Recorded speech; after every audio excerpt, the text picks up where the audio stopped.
Good morning, good afternoon, good evening, wherever you are in the world. Thank you for joining me for this week's edition of the SMIE Consulting Midweek Roundup.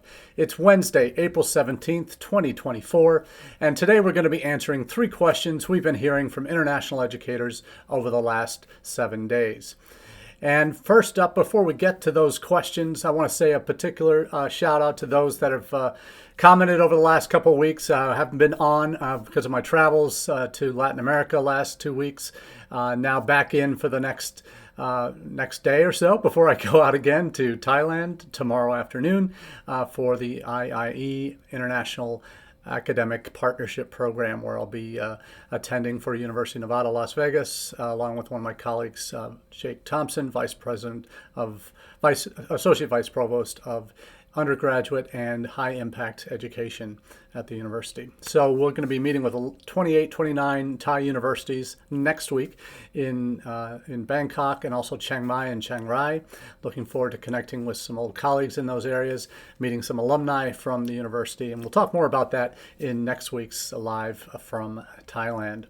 But as we do each week with our roundup, we take our questions that we answer here on the Midweek Roundup from our newsletter that comes out on Monday mornings. And for those of you who are watching for the first time here on Instagram, we're Instagram Live today, but unfortunately the way my screen is set up, it's only capturing the wrong part of my head. So about half of my head you might see. So thank you for at least listening to us on Instagram as well, and watching half of my head, my right side, I think. So thank you again for making the Roundup a part of your weekly international edification. For those that aren't aware, the newsletter that we put out each week, you can subscribe to that at our website, smieconsulting.org/subscribe. I've just dropped the link to that in the chat. You can also find, I'll drop the links to this week's edition of the newsletter called All the SMIE News Fit to Share.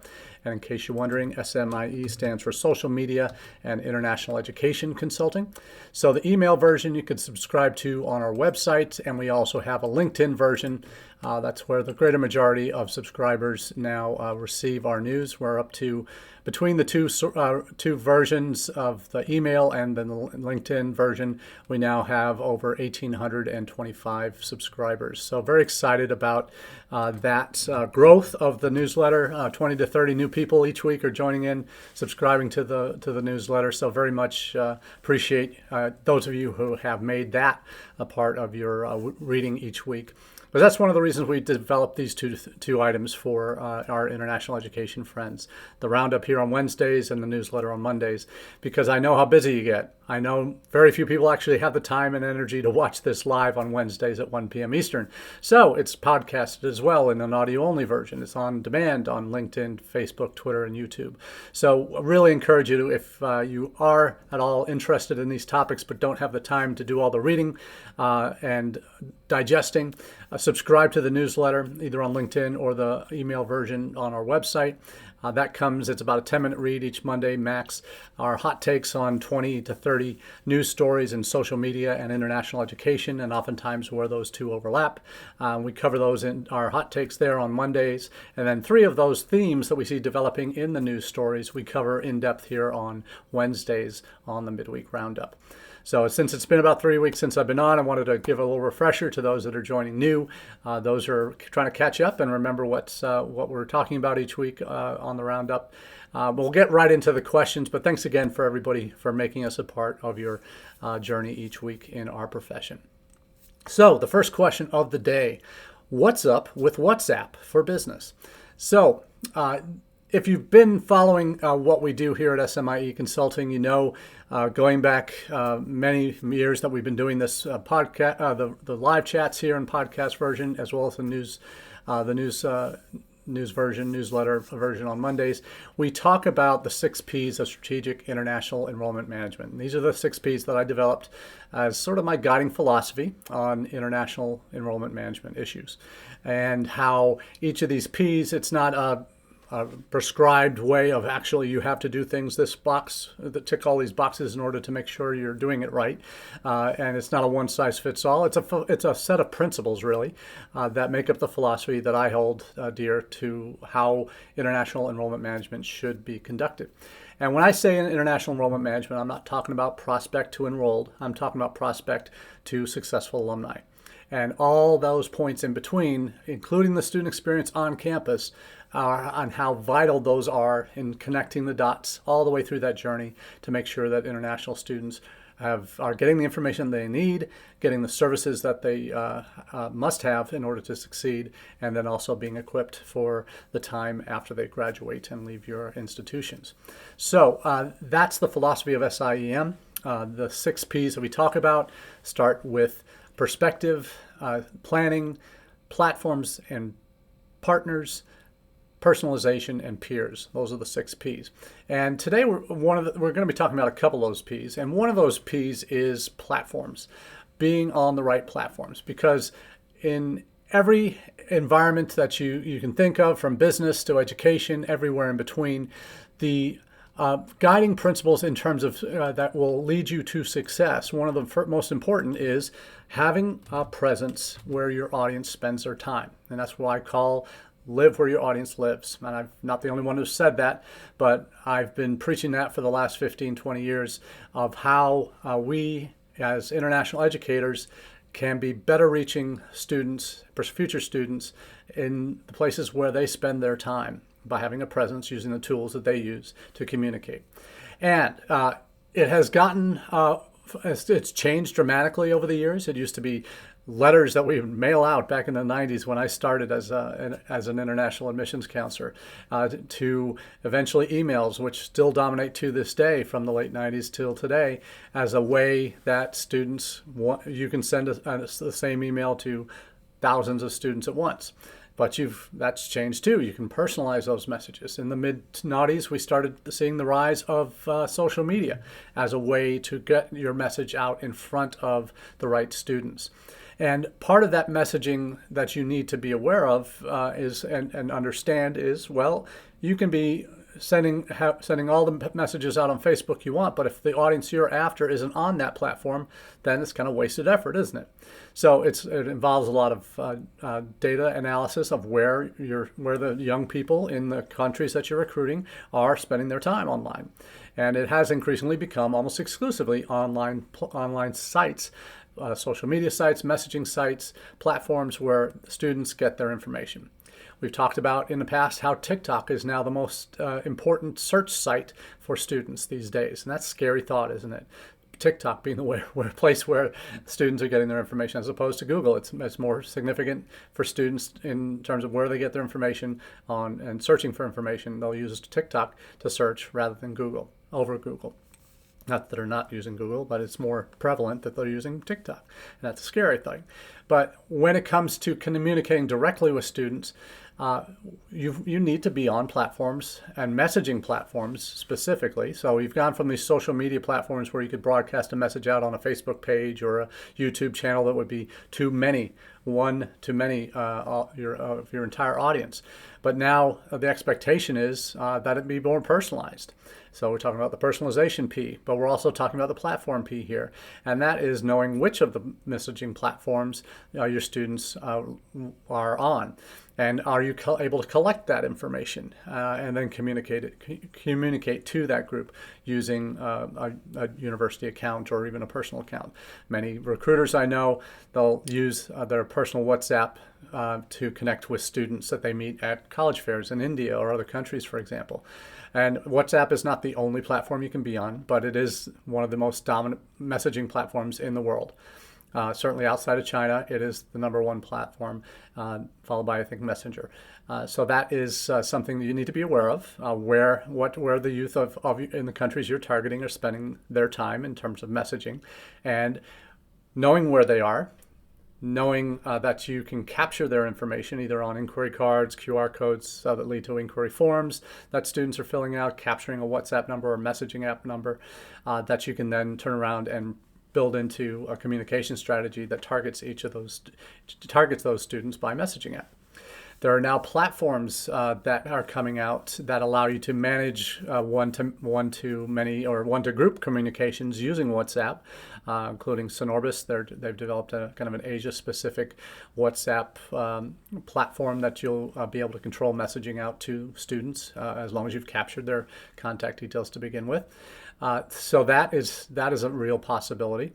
There is also, if you don't have the funds to go full on for a multi-source platform like Sonorbis, and they're also offering Line and WeChat and other social media platforms, messaging platforms will be added as well. But there's also, if you just have WhatsApp, and India is a core market for you, as well as other countries in Latin America, for example, heavily WhatsApp friendly, having a WhatsApp for Business account is key. Now, here's the challenge. WhatsApp for Business is restricted to, is for basically verified accounts that can be for your institution or for international recruitment or international missions at your institution. And once that platform is set up, it's run through a desktop, so you can manage that and your communication out to those students. Obviously, there needs to be a way to sync up with your CRM to pull the data for prospective students into the WhatsApp for Business, so you have the numbers that you need to then communicate out. And then you need to have the content. Obviously, content's a little easier because usually it's, thanks for meeting me at the fair. Here's a link to our upcoming events, or if you need to do a virtual tour, or here's our application deadline information, here's our scholarship information, whatever. You can schedule all those out to the students that you've just met. So that's a real important tool. And if you can only afford to do one of these messaging platforms for business purposes, WhatsApp would be the one for me, because of India, because of other countries around the world, including most of Latin America, are on WhatsApp. Students that you're going to be recruiting. Now, the question, as I mentioned earlier, is making sure you're tying that into your CRM, that you're capturing that information somewhere on your online inquiry forms, whatever that looks like for your institution. Make sure you have a way to funnel that into your CRM and then back out to WhatsApp for Business. Now, it can be a little bit clunky at first to manage it. It's not a breeze to understand, but our good friends at INTED have just last week had for their first in a two-part series on WhatsApp for Business and how you can leverage that in international student recruitment. That part one came out last week, and part two just came out today, and we'll drop a link to that article in next week's newsletter. But you'll see this week's part one is already in the chat. So definitely take a look at that. I have to say the folks at INTED are some of the brightest thinkers in our field and problem solvers in our field when it comes to international student recruitment and marketing efforts to students overseas. They really have their fingers on the pulse and are ready to build custom programs to help you get your institution and its goals met when it comes to international student recruitment. So shout out to them. That's free advertising. I wasn't planning to give them a plug like that, but certainly I have great respect for Ben and the team at INTED. So they're always a part of our regular newsletter each week. They put out some great content in their blogs, and we always refer to that here when the time is appropriate. So let's shift gears now and move on to our second question of the day. And this is, are universities making progress on internationalization? Now, a big question, obviously, not one that you're going to find a whole lot of easy answers to, and certainly no concrete answers that you can apply across the board to every nation. But one thing I certainly can say from this, and what I'm talking about today is a PI News article on an International Association of Universities global survey report. This is the 6th version of that we've had over the last 3 decades, I think, or 2 decades at least, maybe back to the 90s. So this survey is a global survey and not just a U.S. or Europe-centric survey. It is one that I think has a lot of value because it talks to a lot of issues in our field that we are often good for us as international educators to step outside our own bubbles. And this also is what I talk about in the first piece of the 6 Ps, called perspective, is having that global perspective. What are other nations doing regarding internationalization? What are their priorities? How are we different in the U.S. versus these other countries in terms of what we are emphasizing? So there's some interesting data in this report, survey report. The piece itself, the survey itself, went out to was responded to by 722 higher education institutions in 110 countries and territories. So the Pine News article kind of lays out what those priorities are or the areas of the survey. The importance, benefits, and challenges to internationalization, internationalization governance, internationalization of teaching and learning activities, internationalization and teaching and learning of the curriculum at home, internationalization of research, internationalization and society, community engagement, and emerging issues and the future of internationalization. That's those 7 different aspects that they were looking at. So none of those speak specifically to international student recruitment, but it's kind of embedded in one of the elements that they're mentioning there. So what did this data show? It's the first survey in 5 years. They didn't do one during the pandemic, so this is kind of covering that entire gap from pre to post pandemic, and it really reflects a really good breadth of obviously the 110 countries that have been represented in the survey. That one of the key findings is 77% of higher education institutions placed a high level of importance on internationalization. And that has increased over the last 5 years across all types of HEIs, including those in the Pine News article, including those who did and still do place a low level importance of internationalization. So everybody's increased basically in that 5-year period. The article references some international thought leaders like Fanta at NAFSA, saying that there is change. It's slow, but it's significant. And that's something that is certainly in her being in the field for 30 years that she and I have both been as former international students ourselves. Very different experiences, obviously, but it has. We never think it's moving as fast as it should as international educators. We're always the ones pushing that boulder up the hill each day, and it's often very frustrating jobs at our institutions, depending on where we are and the support we feel we have up the chain and across campus. But it underlies what I think Fanta talks about this, or the report actually mentions it, that there's an increased need to strategically connect with other HEIs globally. And that's one part I certainly appreciate, given my role at University of Nevada, Las Vegas, as Director of Global Recruitment and Partnerships. I have that responsibility, and why I was in Latin America last week, and why I'm going to Thailand tomorrow for partnership building with institutions in other countries, because that is a priority for our institution to expand the research that we're doing through our faculty and our students, with not only on campus but with students and faculty on other campuses, partners of ours that share similar goals and missions, to develop programming that can be capacity building for certain institutions. It can be faculty exchange. It can be faculty-led small groups of students to and from our campuses each year. Those are kind of core pieces of what we're trying to build. We're also looking at ways to internationalize the curriculum with COIL classes and other language offerings that we have, expanding opportunities for our students to go to China for language study. We have a Chinese minor on campus in our World Languages and Culture Department, have an Asian American Studies program at UNLV. So there's some common elements for us that we can leverage in different parts of the world. So one of the things that I think where you see some disconnects happening in the global data, that not disconnects in terms of, well, that doesn't make sense here, but it's making sense there, is that what prioritization institutions are putting on SDG goals. For those not familiar, UN put out these sustainable developmental goals Sustainable Developmental Goals a few years ago, and many in the higher education community globally have taken those SDG goals on as priorities for how they plan strategically at their institutions. In fact, just this past week when I was in Brazil, had the opportunity to meet with one of our future partners there, and they have the SDG goals spelled out on steps in one of their buildings on campus. So that's very much a piece of the larger puzzle that in other parts of the world, SDG goals are really driving a lot and are in sync a lot with internationalization efforts as an intentional process.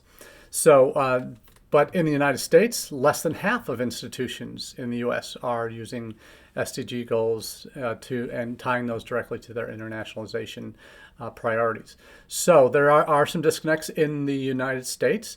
In terms of why we do internationalization are in the United States, we are also, and Canada, and Mexico as well, we feel that increased global, international, and intercultural knowledge, skills, and competence for both students and staff is the most important benefit of why we do internationalization. Other parts of the world, it's enhanced international cooperation and capacity building that are the most important benefits for them. In terms of what internationalization can do. So there are some differences there, and this does play into not only the realities of the global north versus the global south in a lot of cases in terms of brain drain issues that we see, particularly in Africa and other places, that we're just taking the best talent and they're not going home. That is one of the facts of how internationalization is developed, and a lot of countries, a lot of institutions are sensitive to that and trying to be more balanced in how they approach this and make most of what they're trying to do in their programming internationally bilateral and making it a two-way street, not just a one-way alley to send your students, send your faculty for research and advanced degrees. But you see what the needs are, or why for many in the global south that enhanced international cooperation and capacity building is their priority. And that doesn't happen organically. They've got to make those connections with institutions in certain parts of the world that can help them achieve those goals of capacity building and in terms of international cooperation. International cooperation is not just U.S. to Asia. It's U.S. to every country in the world, and every country in the world to its neighboring countries, not just to the U.S. or Canada or U.K. or Australia. It is a much bigger world than we realize, but we're also increasingly more connected, and it's easier to build these connections now. So I think the survey certainly points to, and I dropped the link to the actual survey itself, in addition to the PI News article, and I asked the question: Are institutions, universities making progress on internationalization? I also dropped in a link to a Forbes article written by current CEO of IIE, Alan Goodman. Actually, I've known Alan for going on 20 years now. And Alan is one of the bright lights, certainly a soft-spoken thought leader in our field, and one I've had the privilege of working for at IIE for 6.5 years. But I've really come to appreciate and respect his opinions on a lot of things. As the CEO of IIE for almost over 20 years now, he certainly has a lot of experience even before he joined IIE in international education, and has a lot to say. And he says it quite well, particularly in reference to the United States and how it's the best of times, the worst of times, that Dickensian kind of a theme that we see resonating with a lot of international educators, all the positives coming out of the pandemic and the resilience that we've seen. And Alan makes reference to that in his article. You also see him talk about the kind of long-term growth of international student mobility, particularly to the United States, that IIE's research team has determined is coming by 2030. So significant growth here in the U.S. A lot of factors moving in our favor in a lot of countries compared to a lot of other countries that are becoming more restrictive. But one presidential election can turn that tide pretty quickly, as we found out in 2016. So a lot of positives in Alan's article. I really encourage you all to read that. But we'll finish today with an important question of messaging, and this is another part of the P's that we talk about, in the 6 Ps. So today we've covered perspective, we've covered platforms, we've covered personalization, and we're ultimately the personalization piece is going to be referenced again here in this last question, is what are you not messaging your prospects about that you should be? And this is always a little bit of a dangerous question to ask and answer, but when it comes to messaging, we are often so focused at our institutions on our own campus's values. And this is also why perspective comes into play here as well. When your vision is so myopic on what is our institution good at, here's what you need to do to get in, here's what you need to do to get your I-20, here's what you need to do before you arrive for orientation. When that's the driving focus for every message that we send out, talking about the diversity of community and what the students can do on campus, financial aid that's available, all of that, that's just that student experience getting to campus, getting them in the door. The reality is what students want to know about. They come to you initially because of a quality of education that your institution has. Maybe they've known someone who's attended, you have a good program in something that they want to study. But ultimately, some of the deciding factors for destinations for these students that you have to be aware of, that these are things that they want to know about, are things that you don't ever really focus on in your messaging. And this is the tricky bit. This is the tricky bit that oftentimes when you think about why taking a full life cycle approach to international students at your institution, from prospect to successful alumni, not just to enrolled student, but from prospect at the beginning all the way to successful alumni. When you take that approach first, you think, okay, begin with the end in mind. This is something that my son learned in his elementary school. They did this seven practices of successful leaders, and this is one of those P's. Begin with the end in mind, or not one of the P's. It's one of those six principles or 7 principles. So begin with the end in mind. That means, okay, what's the end? The end is you want to graduate successful students, not enroll students that meet academic criteria, can pay for their education, all that. That's the very front end of that process. But the goal is to enroll and graduate successful students that will become proud representatives of your institution and successfully employed and achieve all their goals in life, all of that. If that's your end, think about that as a reason why future students are wanting to come to you. And this is something that you certainly have seen an uptick in all the student surveys, is how important issues of post-study work, employment, and eventual paths to residency and citizenship are for students from a lot of parts of the world. They want to know if this is a realistic possibility. So this is not something. Yes, everybody has a career services office, but very rarely are there career services data that speaks specifically to international students and their ability to get a job after they graduate in their field, which they have to do if they want to work in the United States. It has to be in their field. So that data really doesn't exist at a lot of institutions, mine included, yet. It will someday. But having that end of life student life cycle thought in mind is one of those reasons that international students these days, particularly post-pandemic, they're concerned about outcomes. What's their return on investment? And for undergraduates especially, if it's not the student, the parents are certainly thinking it. If they're going to drop $100K or more on your institution for tuition, at the very least, they want to know what they're getting for that money. And that's something you need to be able to talk articulately about, and make sure you're not just mentioning it after they get to campus and enrolled and go through the orientation program and talk to career services 2 years into their studies. This is something that you need to have upfront in your messaging about what the outcomes are for international students at your institution. And if you can't do international, do whatever by college, have some data that reflects what those positive outcomes will be. Otherwise, they're not buying in. And part of this involves not only knowing your own data, but also knowing the benefits that they have as international students.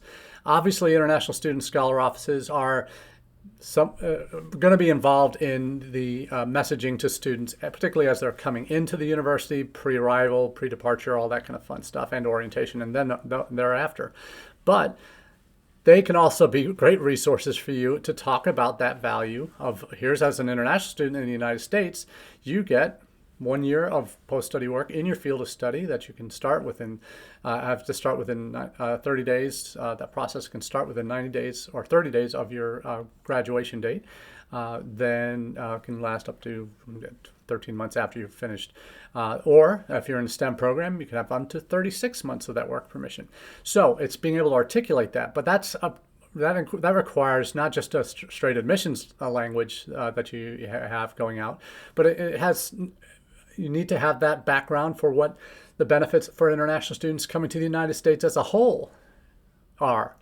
In terms of the quality of institutions, in terms of the diversity of our populations, in terms of the breadth of our country and geography and climate and population, all those things you need to be able to articulate. And then specifically for international students, talking about the opportunities for post-study work, because that's what many of them want, is the opportunity to practice their skills that they've learned at your institution before they go home, if they want to go home. But be able to talk about the values of benefits of a U.S. higher education for an international student. That's so important. So that's what we have for you today. The survey that I was referring to was conducted by AECC, was profiled in the ICF Monitor article that I dropped the link to in the chat. But do encourage you all to subscribe to our newsletter if you haven't already.